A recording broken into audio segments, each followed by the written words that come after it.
Hi everybody, welcome to my video. This one's going to be in English and it will be an interview that I will be doing with someone whom I just met not too long ago in Kampong Cham. Probably some of you who may not know, in the States, I recently just returned back to Cambodia and accidentally I ran into this person on the riverside in Kampong Cham, in the hometown I was born and raised with, and I thought that he has some pretty interesting stories that might be able to be worthwhile for those people who would listen to this interview. But before I dive into the interview, I want to introduce him to you all to let you know who he is as a person. So his name is Kane. He is a Fulbright scholar, specifically an English teaching assistant in Presenuk High School in Kampong Cham Province, Cambodia. Actually, that's the high school I went to. He is native to San Antonio and graduated with a BS in Environmental Science in the University of Texas at San Antonio. Now we'll move into the interview with him. Hi, Kane. Hello. Thanks for coming in and willing to do this interview. I really appreciate it. Thank you for having me, Thierry. I appreciate it. So probably when we get started, probably you can just tell us about yourself, who you are. Okay. So as Thierry said in the intro, I am native to San Antonio, Texas, which is, I believe, the 7th largest city in the U.S. It's one of the big 4 inside my state, but usually when people think of Texas, they'll think of Houston, Dallas, or Austin, which is really close to us. But yeah, San Antonio is big. It's has a homey feel to where I would like to think of it as a place to either you could tour there for a few days or just to like have a family and to settle downtown. Compare that to like Austin, which is very like a party city, or you have Houston and Dallas, which are very like business or industry heavy, where you go there to work. So I am from San Antonio. My background is in environmental science, which is quite different from teaching English, which I'm doing right now. That was my first passion. I always enjoyed learning about animals and anything with science, but more specifically to like the natural world. So just how things in nature work, more of that stuff compared to like technology or like rockets and stuff like that. Okay. So were you born and raised in Texas? Yes. Okay. Yes. Through and through. Yeah. Through and through? Yeah. Okay. So you kind of tell us already about Texas, you know, what people think of Texas when they heard Texas. So is it really diverse in Texas? I've never been to Texas, but I know that it's pretty humid. Is it accurate? In certain cities, yes. Houston is very humid. Like at least Houston is very much like, I would say here in Cambodia, where it's very hot and humid. San Antonio, I believe, does get hotter than here, at least Kampong Cham, but it's a lot less humid. Oh, okay. So you feel the sun rays more, but it really, most times it doesn't like retain the heat. So you don't feel like, I'm not sweating constantly, at least, yeah. So how hot does it get and how cold does it get? Using Celsius, I believe the hottest in the summers, especially recently due to climate change, we've been constantly around like 45 degrees, usually Celsius. That's really hot, huh? But we could get down to, I want to say like, we have like a winter for like 2 weeks. It's kind of random where it happens, so it's not very consistent. Could happen late as like March or like early as like November, I believe. But it's usually like it could get down to like 10 degrees Celsius. So we have a big range. I remember one time, maybe for like 2 weeks during my last semester in college, there was a time where every day was like a difference of 20 degrees and it went back and forth. So it was really annoying, like to know if I had to wear a jacket or not. So our temperature is very inconsistent. So you said winter is only like 2 weeks? Usually, yeah. That's a really short winter, huh? Yeah, we only get like, since my whole life living there for 23 years, I only had snow twice. Yeah. Really? Yes. Wow. Okay. But it's barely like any snow. I'm not sure if we really could call it like real snow, but because compared to where I was in Utah, winter can be pretty cold, right? Really? I mean, it depends. This year it's not so bad, you know, but spring it's kind of interesting, you know, like it's changing all the time. it's spring, but I don't know if it's the same in Texas. It got really, it got warmer in the last 2 weeks, I believe, and then now it just switched back to like cold. So it is spring, it's just hard to predict. But yeah, that's really interesting. So you're from Texas, and what's your ethnicity? Like where the city I'm from? Yeah, I mean not the city, but what's your background? Are you Hispanic or? Oh, yes. So I am, in most general terms, Mexican American. Okay. But I prefer to use the word like Chicano or Tejano or Tex-Mex too, which is a type of food, but we use it for like our people as well. So it's basically like I am third generation, so my depending on which side I'm talking about, some of my great grandparents are from Mexico. I don't know the exact areas, but it would be basically just across the border, so not too far. Although my great grandmother's mom is from Durango, Mexico, but I don't know specifically in there. That's the only one I could find when I did my ancestry recently. Yes, some of the documents they had. So were you born and raised you said you were born and raised in Texas. So then I assume that your parents immigrated from Mexico, right? Or how many generations back? Back to third and fourth. Oh, third and fourth. Yes, Oh, okay, so they've okay, been here, yes. Okay. So my whole family pretty much, they are not really travelers. They're very safe. They don't want to do anything like new when it's like leaving or other places, so we pretty much stay there. And I was like one of the few that I just want to like get out and try new experiences. But yes, so I am Mexican American, but I never been to Mexico, although it's only 5 hours away from where I live. So it's the closest country I could have went to, but my first country was Italy, outside the US. But it would be the first country I would like to go back finally. I think I'm ready enough, because I had a huge insecurity that I didn't feel Hispanic enough to go to Mexico, as dumb as that might sound. So I feel finally ready to be able to go back, because I grew up not knowing Spanish. I know it now, but I didn't know it back then either, along with other cultural where did things. that insecurity come from? It just because you didn't know Spanish? Yes. Or? Yes. Oh, so we are called no sabo kids. So it's not only Hispanic kids, but it applies to any person that's from a different cultural identity than the general population of whatever country you're going to. But after generations, especially in America, people tend to lose what like their grandparents or their great grandparents came from. So I did grow up with cultural things that I always thought was normal, but I didn't realize were specific to Hispanic culture until I grew up. But that was a big one that I didn't learn, and I would always compare myself a lot with a lot of my classmates because they were able to be fully bilingual. They spoke in their households, which we did some words, I would call them baby words, so words you only say to like babies, kids, but we never use like full sentences in Spanish, like even like simple ones, just like I want food. We only would use like a little Spanglish. So like if instead of saying like, are you hungry, we would say, do you want papa? Instead of saying, do you want to go to sleep? You would say, you want to go mimis? Like stuff like that. Words that even when I met people from different countries, they wouldn't even know those words either, because it was specific to just like our like Tex-Mex culture. I see. So I couldn't really translate those, but it was fun teaching my international friends about those words. Yes. But yeah, it was just mostly, it was like a big thing, and people would judge you. Other Hispanics would judge you if you look like this and then didn't speak Spanish. And then you would have other people that would. So one thing is, a lot of Americans might not know this, but Hispanic, you could really look like anyone. You could look Asian, you could present Asian, you could present white, you could present black. I'm like the stereotypical one. I would think we're called mestizos.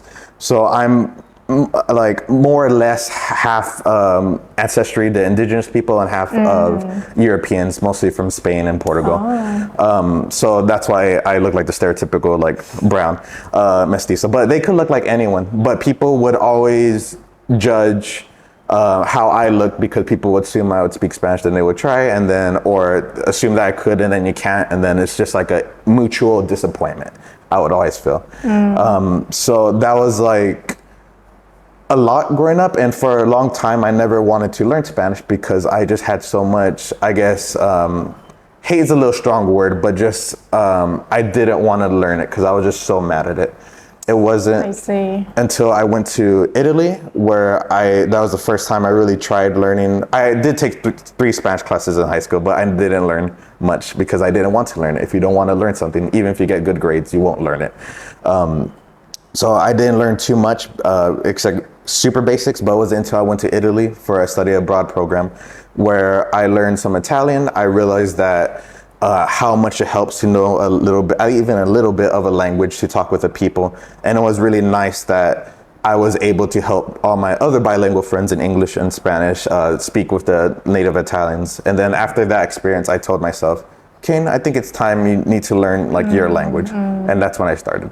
Yeah. I see. Wow, that's really interesting to know, and I appreciate you kind of telling us this. I think it's very helpful for us all to know, right? Because we all, have been affected by something, right? Like you said you're growing up with a lot of insecurity of not knowing your own language. Then I totally get that, like when you look like Hispanic or you look Asian, but then you don't really speak that language, then the native people like, you look like us, but why don't you speak the language? Yeah. So then can affects ourselves a lot, right? Yes. So then growing up, do you grow up with a lot of diverse people around you, or majority white people, or what's the I would say dynamic? In my city, the demographics are, I don't know exact numbers, but it's definitely more than half, maybe like 60 to 70 people are Hispanic, just like me. And they have different levels of, I would say, assimilation. So like if you look at my dad's side, they present more, relatively, I say a little more indigenous, but they don't speak anything Spanish. They don't do really anything in the culture of Mexican culture, although that is their ethnicity. So I'm assuming that's because they've been in the country longer. And then you look at my mom's side, they're definitely more recent, just how much they speak. And then they have more the Spanish side. So like my grandma, she has red hair, she has hazel eyes. And then, but the dad side of my mom, they're very like recent, like they're like all first generation Mexican American. So they speak the most, they are the most like tied with the Mexican culture. So you could see the different levels of how long people been in the country on that. And I would say like another thing I want to add with the language is like my parents' generation, they know, at least now I know more than them, but they on average knew a little bit more Spanish than me, but they really only spoke English. My grandparents were bilingual, and then their parents were only spoke Spanish. So you could see the transition, things happening. And specifically with Spanish in the US, the reason I would ask my mom, how come you never like taught us? And then she would tell us, well, because my mom never taught me. And the reason she didn't is because back in the day, when they would go to school, they would tell you, stop speaking Mexican, you're in America, you need to speak American. So my grandma kind of she's like the matriarch of our family. So she was the one that has the most influence on me, all my grandparents. Her perception changed. I don't know how it was before. She's kind of like a little gangster, so she's very aggressive. She's a chola, for anyone who knows what that is. And she would always tell us like how bad Mexico is, how even though like we're Hispanic too, we're Mexican American, she would get mad of any other Hispanic she would see, especially if they're more new and didn't speak any English. And then she was saying like, don't speak Spanish, it's like a poor language, like, and all that like stuff. But it was because the stuff she was told growing up, because that's what they told her like at school and other places. And that's why she never told us. And I feel like that's why there was like a big Chicano movement like in the late 1900s, like after when the Martin Luther King started with his, he led to other people like Cesar Chavez, where they would fight for the rights for the Chicano people. And then I think it's starting to change where a lot of people, not just Hispanics, but a lot of people in America are wanting to know what their roots were and to learn more about the culture that they came from. I feel like that's a changing thing where they know that, we're a country of immigrants in the first place. Like that's where the diversity, why do we have to coalesce into like one like static thing? So I think that's changing now. And like I'm showing that because I didn't grow up too much with my culture. There's some things that we definitely did do. Actually, I could talk about examples later, but I'm starting to learn more. Like recently, I've been listening to a podcast just to learn like to practice my Spanish, but also to learn of actual Mexican culture, so I could prepare when I actually want to. 'Cause I would like to live there for a while. Yeah. Wow. I appreciate that. Thank you. That's wow. Okay, it's really an eye opening. I mean, I've heard before, like people always said that, oh, you're in America, so you need to speak English, not Spanish, or blah blah blah. But kind of like you said, it is in an immigrant country that's what made that country so great, because of all these immigrants, right? Why do we have to just stick into one thing when what created this great country, because of all these different people come together to pursue the dream and to, like express ideas and stuff, and what made it great. And I sometimes I felt the same way, right? Living over there, like, oh, you Asian, then they think that you're just an Asian, you're not one of us. But then when you lived there for too long and you kind of adapted to some cultures, the way you think, the way you do things, then when you came here, people started to like, okay, you are Cambodian, why you don't act like Cambodian? So then, I'm like, I'm not really sure where I'm at, like I'm not American enough over there in America, and I'm not Cambodian enough in Cambodia. Sometimes you kind of feel like, where do I belong? So then it can be a problem, right? So you just try to find yourself, like, where do I fit in this environment where I'm at right now? Definitely that's how I've been feeling too, coming back, transitioning back and stuff like that. Anyway, so moving toward your environmental science, why did you decide to study that major? My first, I guess, dream job ever was to be a paleontologist, which they are the scientists that basically dig for dinosaur bones. So they study prehistoric creatures, so animals from a bygone age. Dinosaurs are like my favorite thing. I'm still really into them. I love them. I grew up watching so many things like Jurassic Park and other documentaries because dinosaurs are just awesome. But one day in high school, we were doing a career test, or like to search what career we want to do.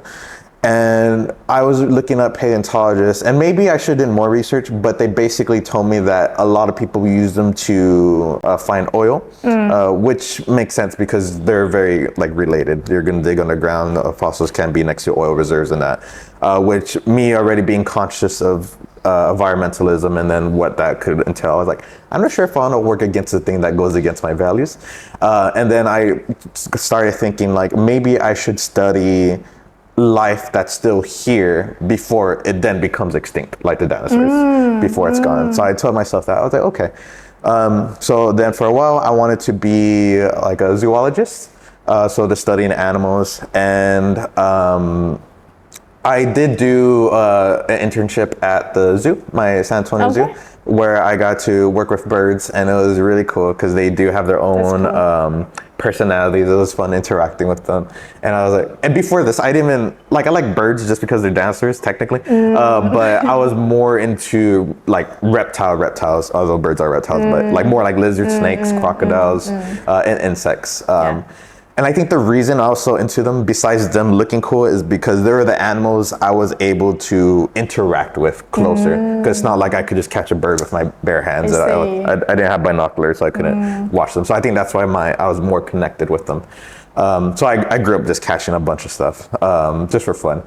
And I wasn't allowed to leave my city for when I went to college. My mom's very strict. And I had two options, two different schools at the opposite ends of the city. One for environmental science and one for zoology. They sound very similar, but zoology is more specific to studying animals, and then environmental science is more general. So it has that inside it, but you could do, I don't know, wastewater, you could do energy, focus on climate change. Like there's so many, like environmental science is a huge field. Yeah, Basically any job you could think of, you could just add the word environmental and have it. Environmental lawyer, environmental teacher. I chose the environmental science one at UTSA just because even though they were giving me less money, scholarship money, I was more comfortable with that school because previously in high school there was a program called TRIO where they help either if you have low income, you're first generation, or you have some disability, they help you get experience at college. You get to go on trips. They teach you about scholarships and resumes, and which was very useful because if I didn't go there, okay, I'm not gonna lie, I joined it because I was just following a crush, which you shouldn't do.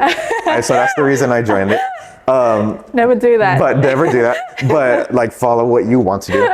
But it ended up being a good thing because somewhere you kind of follow your heart, right? yes.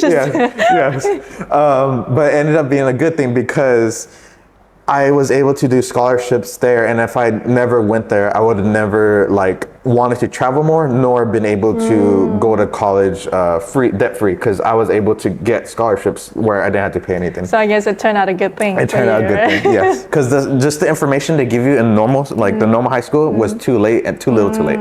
It was not good, and I was really upset. I was like, everyone should have access to this program automatically because it gets you ready.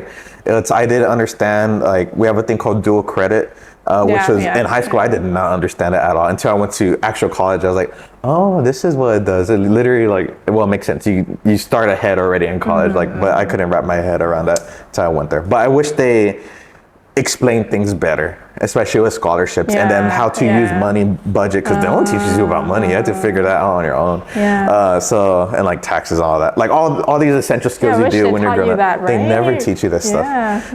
So I was very happy I did that. Yes. Wow. Yes, sorry. Oh, no. Just finish what you were about to say. That's why I chose that program, and then I further went to wanting to study animals. So then I guess you said environmental science, really broad major. You learn different kind of things, right? Just all related to environment. But is there any like specific emphasis that you did in that major? Oh, not really. So yes, we had a bunch of classes over everything. So like laws, which was interesting, but I never wanted to do law. I still don't, but it was nice knowing like how they work. I don't think we had any economic one, which I think would have helped. Well, actually, no, I did have one, but that was only because in my study abroad program. So I got to learn about the economic stuff at least with disasters, like earthquakes and stuff like that. So that was interesting. But my favorite classes were all the animal specific ones. So like herpetology, study reptiles, amphibians, ornithology, the birds, mammalogy, mammals. So all the ones that were specific to ecology and wildlife, because that's the side of environmental science of like just nature part itself. Yes. So you already graduated, right? Yes. You said you already graduated. Yes. When did you graduate again? Quite a while back now. 2023. Yes. Oh, 23. Okay. Yes. Right.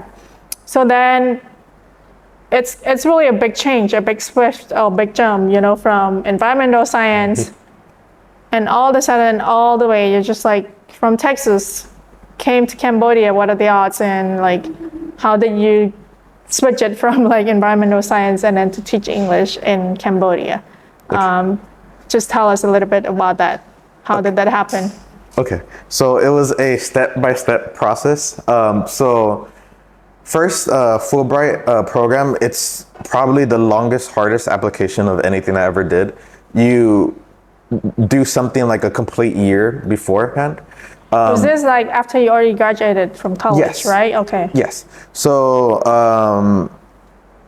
so I guess I should go reverse a little bit back. My last semester in college, I was lucky enough to study abroad in Italy for 3 months. And that kind of kick-started my wanting to traveling. And then when we came back, I was with my best friend at the time, and we were in a car ride, and she told me like, how come you don't travel to South America? It's something you always wanted to do, which is true, because I always wanted to go to the Amazon just because I love the biodiversity, that life there. And so I was like, you know what, you're right. And then like, I think a couple weeks later, I went to a wildlife conference, and I realized I don't want to study animals in Texas because that's a big thing. Every state, they have different focuses. So Texas is a very conservative state, although San Antonio itself is more liberal. But as a state, it's a conservative state. It's a red state. And they tend to want to only focus on wildlife that we could harvest. So like 75% of those projects in that conference was nothing with white-tailed deer. It was all but white-tailed deer, which I like that deer. They're everywhere, but to me, it's so boring. There's other animals you could study. It was the same animal, and it's just for hunting. It was just for hunting, or how to eliminate chronic wasting disease, which is a type of disease that's spread in the U.S. that's basically like a zombie virus. So it's kind of scary. So it affects the meat and it can affect farms. But anyway, and then like I would say another 20% were about like bobwhite quail, which is another bird that we could harvest. And I was like, and I'm from Texas, but I'm a city boy. And most of the people were like cool, like cowboy, like what you really think of Texas. And I felt like I didn't really match at all with what they wanted to do or with the culture. And I just felt, I'm not sure if I want to study wildlife here. I didn't really feel, they're all kind, nothing wrong with them. They're all really kind, but I just felt like I didn't fit in. And obviously most of them are white. There are Hispanics too, but everyone was like rural type, and nothing wrong with them. My stepdad right now is an actual cowboy. He's awesome, but I just didn't feel like I fit in what they wanted to study. So I was like, okay, so I need to study animals somewhere else. And then I think a week later on my LinkedIn job alerts, I saw somewhere in a South American country that I didn't even hear of anyway, called Paraguay in English. And I was like, oh, it was like an internship of a nonprofit where they study wildlife there, and it's one of the most understudied areas in the world, and the world general, but like in South America, where not a lot of people have done enough research. I was like, wow, this sounds really cool. So I was doing more research on that, sent my application, and they were like, oh, okay, like we would like to have you there. And I was like, okay, so I'm thinking so it was an option. I wasn't 100% dead set on it. And during the summer, my school, one of their biggest programs is they have a huge, where you go to West Texas, you go to Arizona, New Mexico, and just camp and then do wildlife research. I already done wildlife research at either on my own time inside the city or as in our state natural area, which is like a big park. I did a lot of research there, which is really fun. But this one would have been like, you're just living in a wild, and it sounded really cool. But it was around like, I'm trying to think. So it was a month long, but it was quite expensive. I forgot the exact price, but it would have been a lot. And I wouldn't been able to do the South American internship, which I would have had to pay a little more, but comparing 1 month to 6 months, it was like way more economic to go to South America, and somewhere more I wanted to go since I would like tropical regions more than like a desert. Although deserts are still really cool. I just like jungles more and swamps. So I ended up canceling that, even though it was like a rite of passage type of thing for my major. And I went to South America finally. So I went there, I studied snakes and lizards for the most part, but I also helped one of my roommates who was studying frogs and toads, so I helped them do those. So I was doing all the herps, which we call amphibians and reptiles. But I was really motivated for like the first few months, but then by like my third or fourth, I became really demotivated. The person that would always help me left. People come in and out at different times. It's an international nonprofit. So I got to meet a lot of people from different cultures. It was really cool. But I didn't find enough of my reptiles to really have a project. And I was getting demotivated. I didn't know. My bosses started to notice it too. And they told me that if you want to, you could switch to your internship. Instead of one doing research, you could switch it to one of education. So I started doing that my last 2 months, where I would go to schools and teach. And I was thinking of doing this originally when I started, but I wasn't confident enough in my Spanish at the time. But by that point, it was good enough. And so I started going around schools, teaching about environmental science topics. And then we would host a club every week inside ours where we had like a little like shop where we would just focus on one thing, like insects today, or how to find birds on this day. And we would do presentations, and we have a bunch of like actual like eggs, insects, or like skulls of different animals. Like we have a lot. It was the second largest museum of natural stuff inside like the whole country. And so I enjoyed that a lot more. And then on my free time, I would go to a private English school, and I would teach, help teach with my teacher, the students wanting to learn While you English. were in South America? Yes. Okay. So I'll do that in my free time. And what's interesting, so by this point, I already applied to Cambodia for my ETA because I had to do a year before. So I went to South America in, what was it? It was, yes, the fall 2023. And I had to, like right before, maybe like a week before, I submitted my application to Cambodia. And the reason I chose Cambodia specifically was originally I actually wanted to do another South American country. But every single country, you needed to have at least intermediate level Spanish, which at the time I didn't have. So I was like, okay, maybe I'll go to Italy, because I really loved Italy. But it was any of the big, like famous European countries, like the UK, France, or Italy, or Spain, is very hard to get in. And I was kind of scared. I was like, I want to take my chances with that. So I was thinking maybe the countries next to it, like Montenegro or Albania, since they're very similar. But like less popular, so it would have been easier to get in. But then I thought, just try Asia, because you haven't went to Asia yet. You already tried Europe, you tried South America, like explore more. So I was like, okay. And the reason I chose Cambodia specifically because I knew little to nothing about the country, which is the same reason why I chose Paraguay, because I didn't know anything about that country. And they also didn't have a language requirement, which was a big one. All the other ones I believe did, if I remember correctly. And that was like a big thing because I didn't know anything of Khmer. I still really don't. So you said you know nothing about Cambodia, but at least I'm just wondering, have you ever heard of Cambodia prior to that? The name, yes. The name, you have heard of it? Either in a random reference in like a show or movie, or like on clothes. Okay, because I was just gonna ask, how did you hear about the name of Cambodia? Because rarely that people know Cambodia. Because like, according to my own experience, right, when I went to America and went to school, whenever people ask me where I am from, I told them that I'm from Cambodia, and they said, oh, where's that? They've never heard of it. And they know Thailand, they know Vietnam, but sadly they don't know Cambodia, which is right in between those two countries.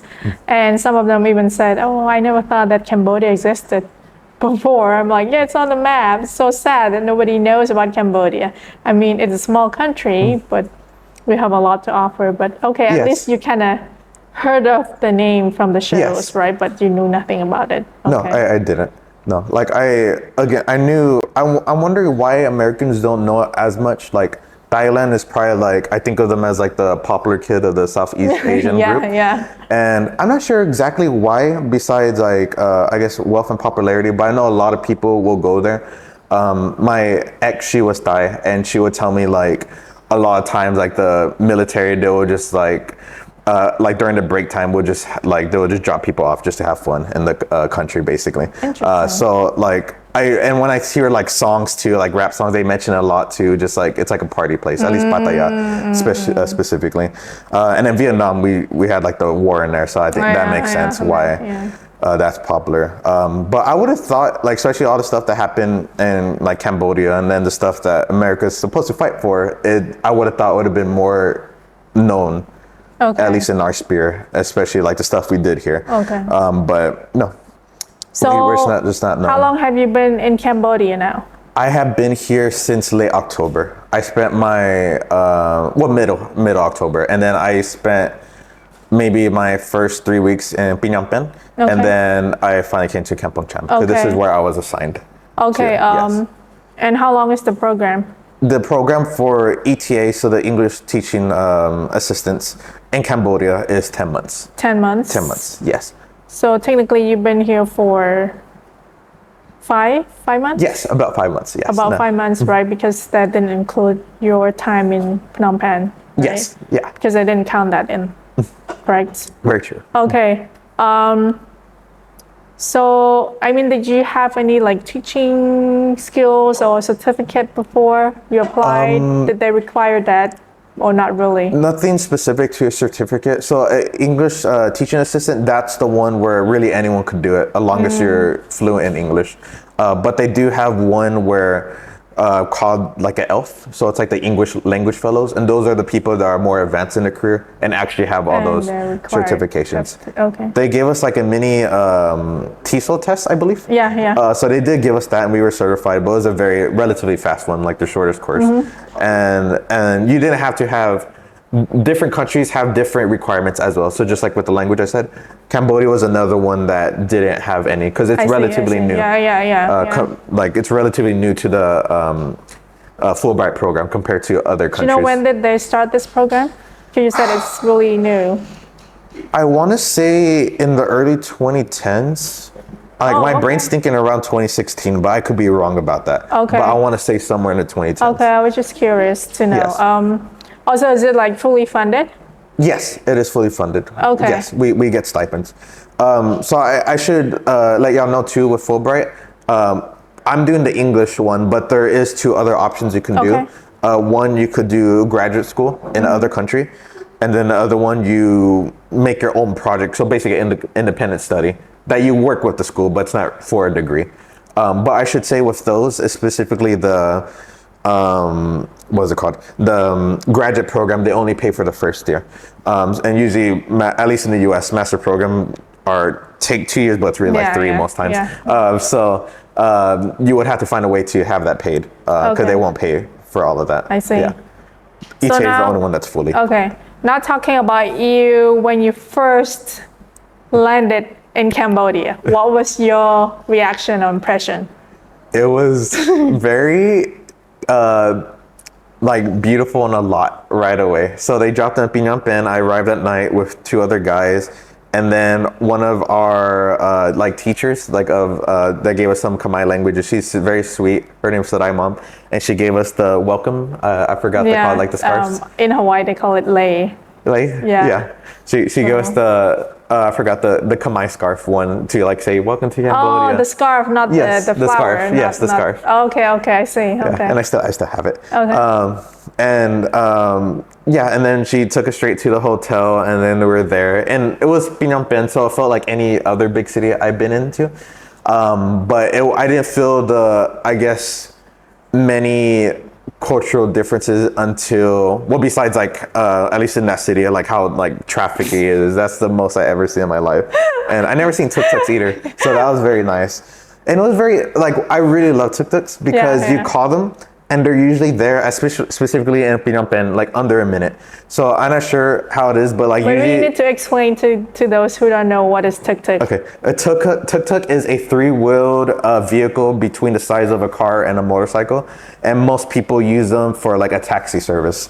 And I think they're only found in Southeast Asia, but they're extremely useful because they're like a good size that you could fit usually around 3 people max, and then they just come so fast. They're everywhere, and they will get you places extremely fast. They always know like shortcuts and places where maybe you're not supposed to drive, but they still do it.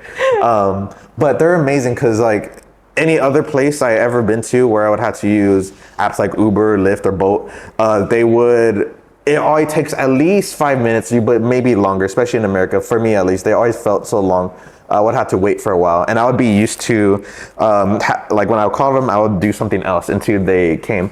But like a huge, like I had my girlfriend living with me here, and I called a tuk-tuk like early, and then he was outside really fast, and he was like getting upset and honking because I was taking so long because I wasn't used of a taxi service coming so fast. Yeah. That was very new to me, but I'm used to it now, so I don't do that anymore. But it's so convenient is what I wanted to say. I love tuk-tuk service. But really in the big city, I didn't notice many differences that I was at first, and not until I went to Kampong Cham. Okay. Yeah. I mean, besides crazy traffic in the city.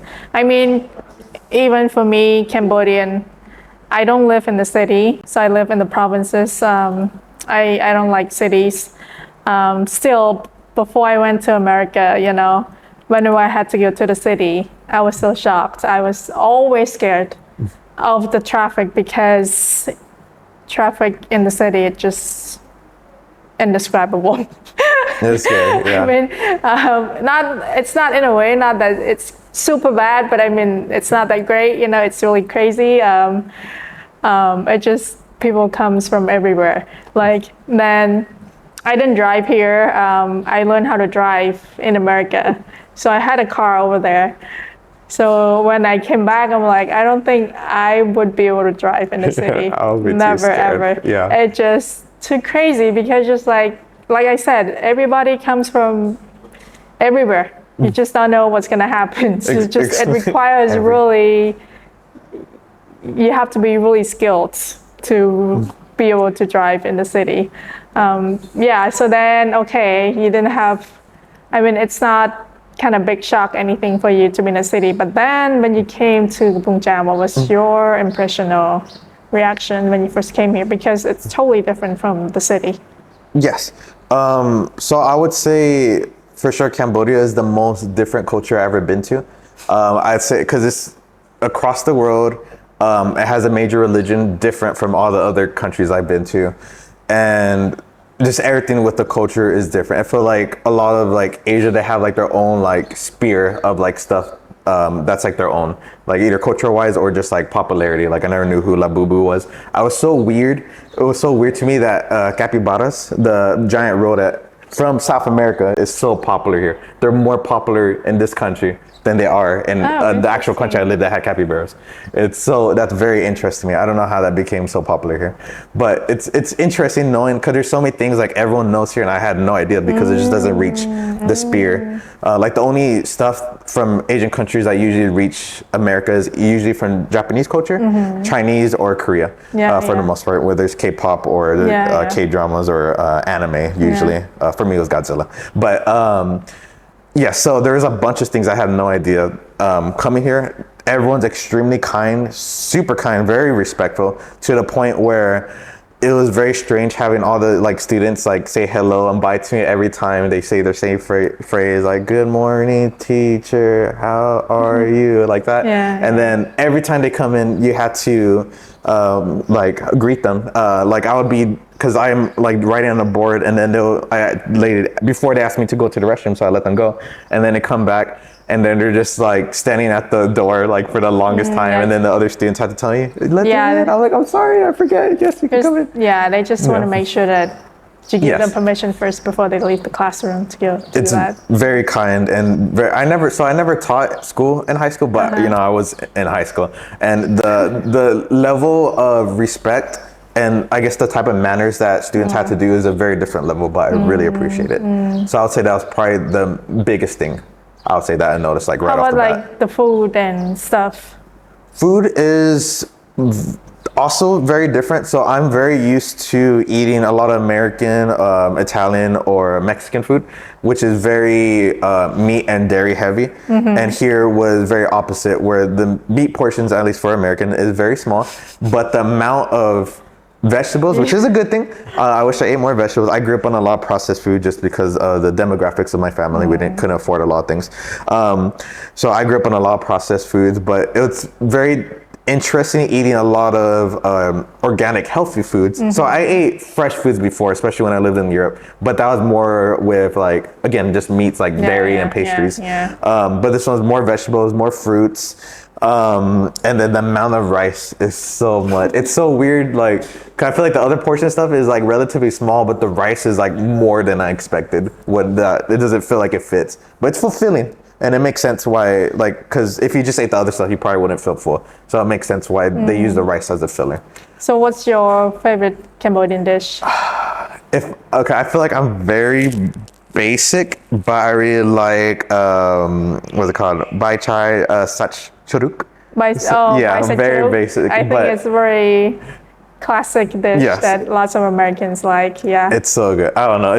I never really eat like rice in the breakfast, but I love that meal. It's so good. So technically, baisajuk, for those of you who don't know, it's just the rice, cooked rice or steamed rice with marinated pork that they either grilled it or they deep fry them. But usually they grill them, and there's like pickled vegetables on the side, and sometimes there's like they call it soup, but not really a soup. It's like a bone broth on the side, and then you just eat them all together. That is breakfast for Cambodians, and majority of people eat that in the morning. And if you go out and about on the street, you see them everywhere. People sell them everywhere. Yeah, one of the breakfasts that we eat. And another food it's a nut.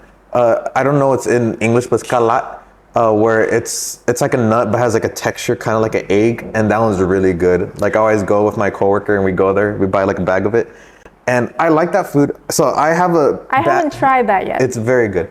It's a like healthy, fulfilling snack. That's why I like it.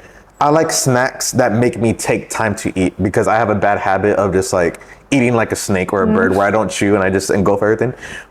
Too fast. I eat too fast is what I'm trying to say. But since I had to crack a nut, open it, eat it, I'm able to like watch a show and eat like at a normal, healthy rate, and something that's actually good for you. Because they sell it at the riverside, and I see them a lot. I mean, I heard people talk about it, but I just haven't.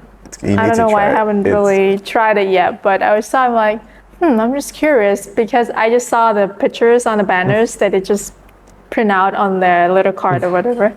Like, it looks like a nut, but is it a nut or fruit? Which I don't know. I haven't seen it. I haven't tried it, so I had no idea. But okay, that's good to know. Then now I need to go try it later. It's very soft too. So like you could break it fast, and then the meat inside is very soft too. Cool. That's very good. Now let's talk about your teaching. Are you like in the classroom, you the teacher, or because it's a teaching assistant? So yes. So it should be clarified that we are teacher assistants. So we're supposed to be co-teachers with our teacher. We're supposed to be more of a supportive assistant role. But a lot of times, even from people, so before I came here, we had like workshops from people from past years telling us like how it is. A lot of times, which has happened to me, is you will end up teaching alone, which you're not really supposed to do, but it's okay like if you do it. That is a little nice in that you could go your own pace, but at the same time, it's kind of difficult, especially if your language skills isn't like really good as mine is. Like I know enough to like tell them like what they have to do, but it is a lot harder when you're not fluent in the language to instruct a student. So a lot of times what I have to do is I go really slow.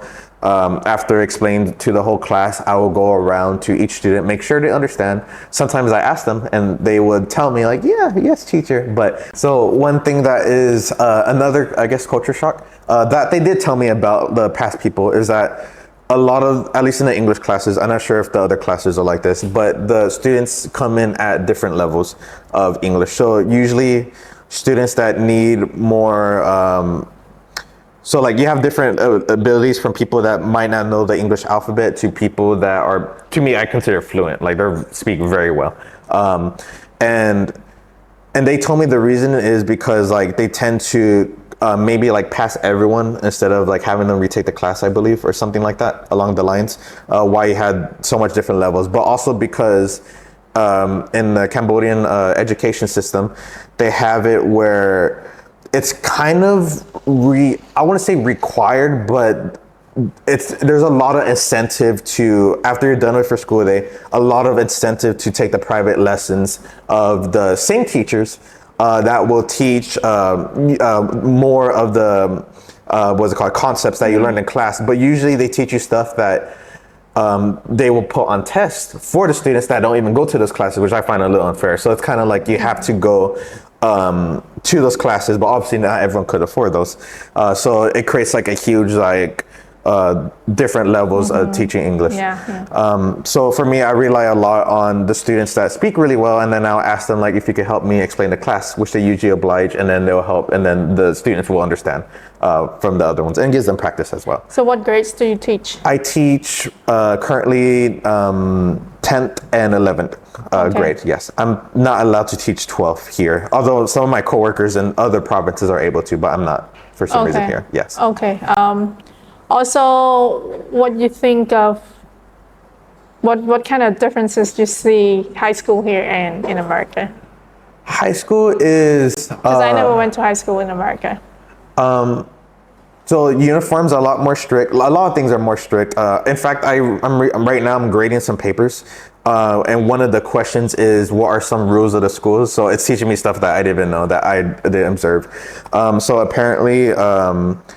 Everyone has, so like the dress code is very specific. So some schools we would have, like at least when I was in elementary, middle school, we had to wear like a polo shirt and then khakis. But basically everything else was fair game until the school shooting started happening, and then you had to wear clear backpacks. But besides that, you could do anything else you wanted to for the most part.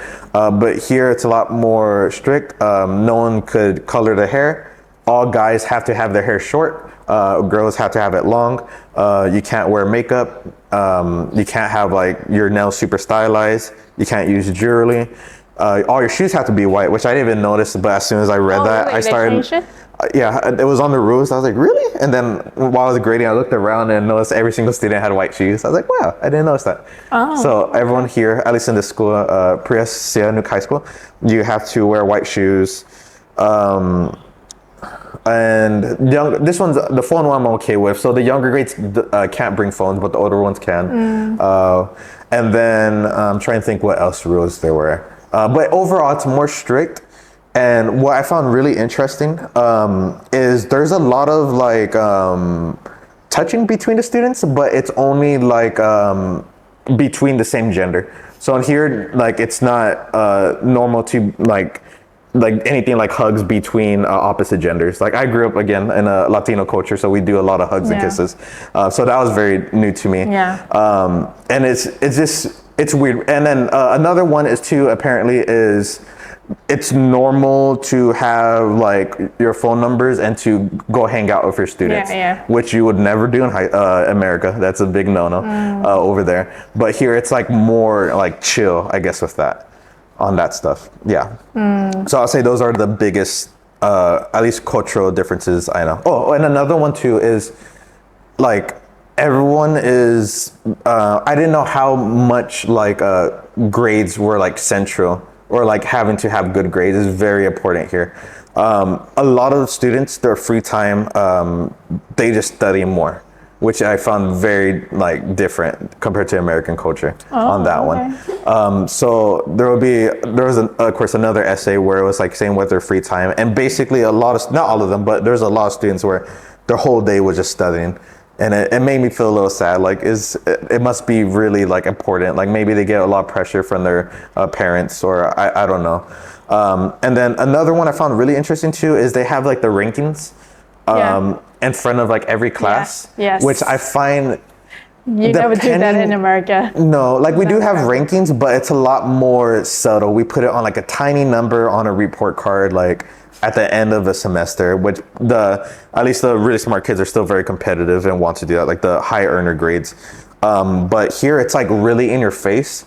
And I'm not sure if that has any like long-term psychological stuff, but if I was raised in a culture, I think I feel I would be very insecure and would compare myself a lot to the abilities of other students. So I'm not sure how good that is, but that was another big difference that I found very different. Yeah, it's something I was wondering about too. You know, I didn't realize that until I went to the States. So the same, it's a question that I have, probably something we have to research more and probably conduct some studies to really see if it has any psychological effects to the students, but I think that to some degrees it has.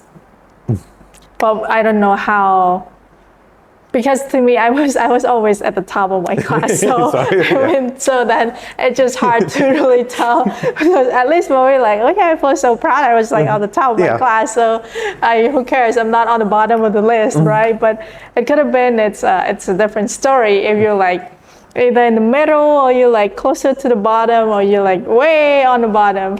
I mean, I had some friends who were like not on top of the list but lower.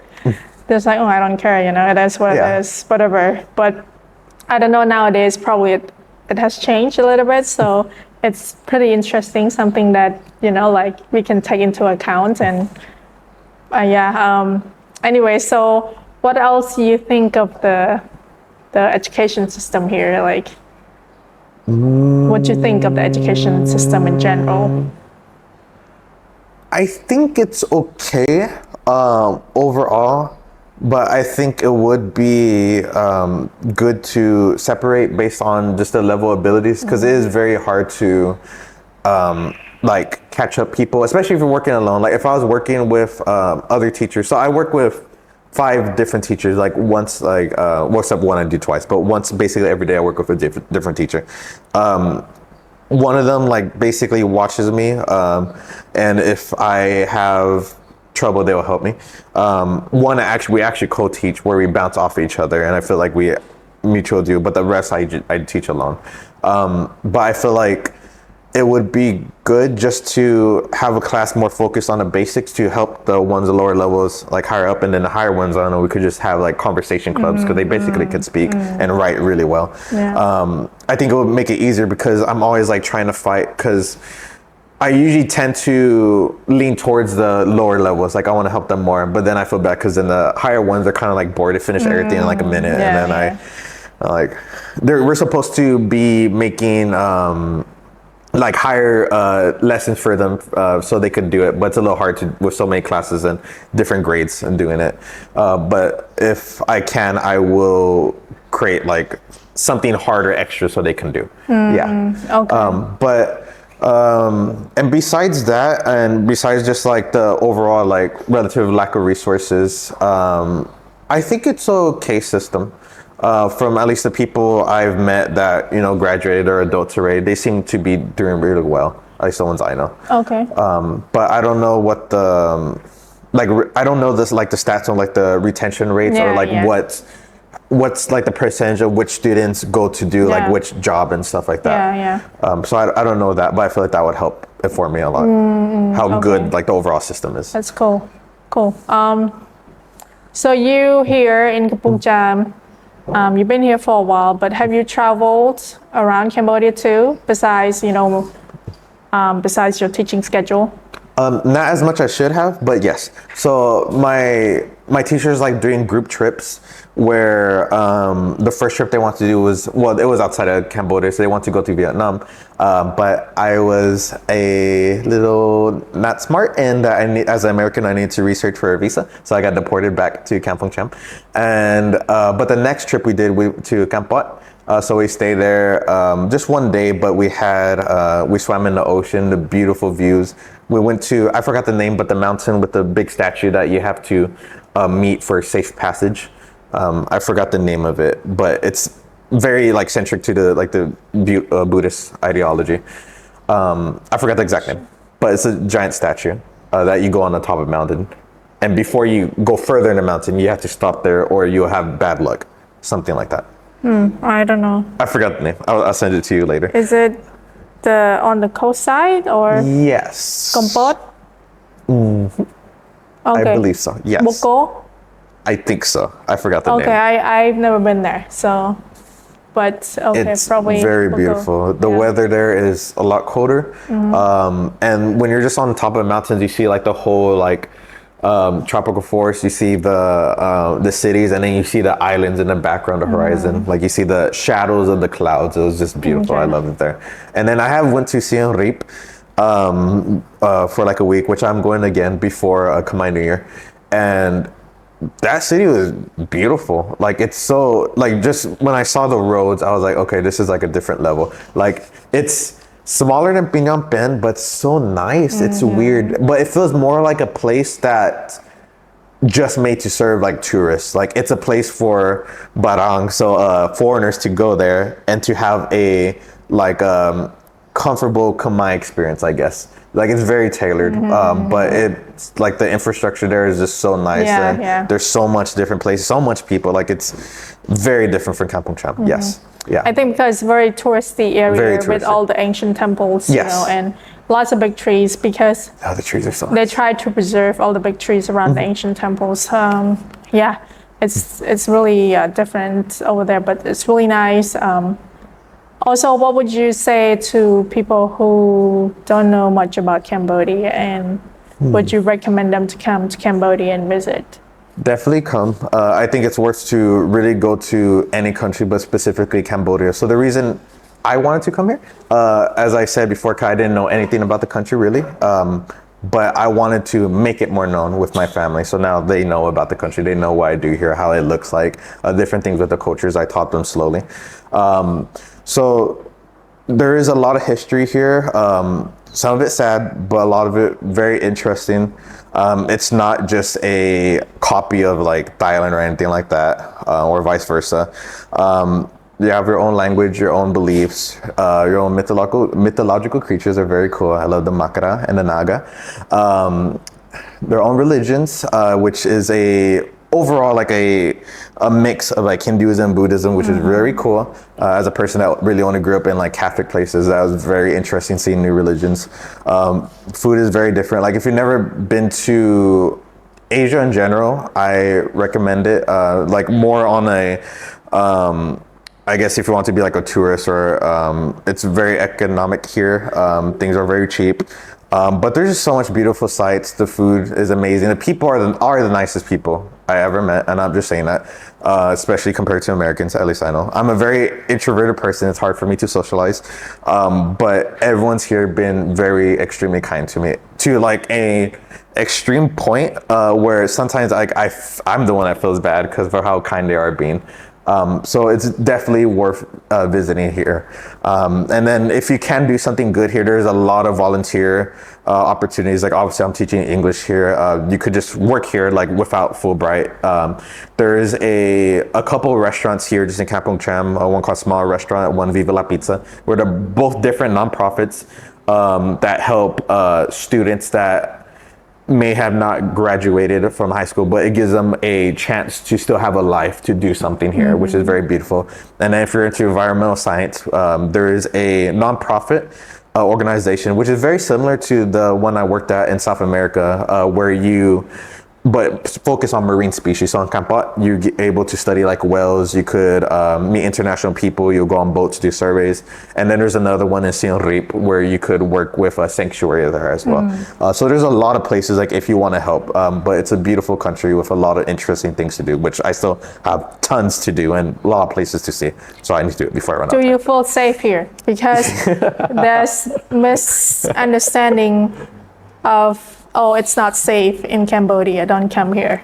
I don't know where that may have come from, but if I'm being honest, so I have lived months in different places. So as I said, I have most of my life in San Antonio, Texas, lived 3 months in Urbino, Italy, 6 months in Pilar, Paraguay, and now here 5 months in Kampong Cham, Cambodia. And of all those places, my home city is still the most dangerous because Americans love their guns. Every day on the news, I still keep up to date on my news. There's a new shooting, either a pit bull kills someone or someone's house is catching on fire. It's because a lot of people don't lock up their guns. So most of the killings are actually just siblings that accidentally shoot their other siblings. That happens too often, like twice a month. That's too high. So yes, this is one of the, I could here, at least again, I'm short, but I'm relatively big man, so I could walk here at night. I feel safe here, at least for me. The only things I ever heard was if there is a dangerous place in Cambodia, it would be maybe like Sihanouk, because they say there's a lot of gangsters there. But I have a coworker there, and he appears to be fine. He's a little quiet, but I believe he's fine. He still does our updates, so he's still good. But besides that, I haven't heard anything Like most of the crimes would be like, which again I haven't witnessed, would just be like stealing. Like if you're holding your phone out on a tuk-tuk in Phnom Penh, you might get that stolen, but that's kind of like what you're doing that for. But you won't get like shot up like in America. So it's a lot safer. So yeah, it's safe. I feel safer. More safe than really anywhere. Yeah. Well, it's been great talking to you, Kane. I appreciate your time and to come here and share your experience and kind of let us know who you are, especially what you were doing and with your background. And thank you for educating us about different things. And probably last words. Do you have any last words before we finish it off? I don't have anything specific, but if you're in Cambodia, especially now, I hope you, for anyone that's listening, especially if you're native here, I hope you have an amazing Songkran and Khmer New Year. Yes, thank you for having me on here, Thierry. Yeah, I appreciate it a lot. Thank you. Thanks for the, Khmer New Year is coming up. Very soon. I hope you have a good celebration here because if you are in the provinces, the celebrations are big. I will be here for Khmer New Year. Lots of people, it's going to be crowded and it's going to be really quiet in the city because everybody is going to be going out of town, go out of the city to go to their hometowns and see their families. So it's going to be amazing. I'm very excited. But once again, thank you. Of course. Thank you. Well, thank you everybody for watching this video. I hope that after you listening to my interview with Kane, you will be able to learn more about him, or especially hopefully that you'll be able to get some insights about Cambodia or what he does in general. And I hope that for the Cambodian audience that you will be able to learn about him and about America, and especially American perspective on Cambodia. And if you are Americans watching this, I hope that you educated a little bit about Cambodia or anything in this video. And hopefully you will tune into the next video that I have with other guests. Thank you.